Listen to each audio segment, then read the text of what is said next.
Sebuah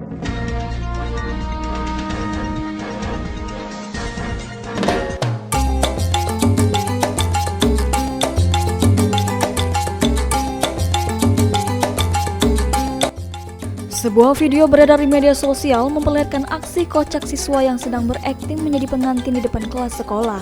Dalam video tersebut tampak sejumlah meja belajar dan kursi disusun menyerupai panggung pelaminan di depan kelas. Di atas kursi tersebut tampak pula dua orang laki-laki yang berakting menjadi pengantin. Salah satu dari laki-laki dirias seperti wanita dan mengenakan jilbab juga kain untuk dijadikan rok serta memegang bunga.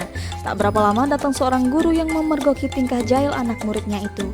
Bukannya marah, guru tersebut malah masuk ke dalam kelas lalu menyalami murid laki-laki yang berakting menjadi pengantin tersebut. Suasana kelas pun menjadi riuh dipenuhi suara tawa siswa-siswa yang lain. Video itu pun viral dan sudah ditonton hingga 1,9 juta views. Bahkan banyak dari netizen yang ikut ngakak dengan ekspresi guru tersebut.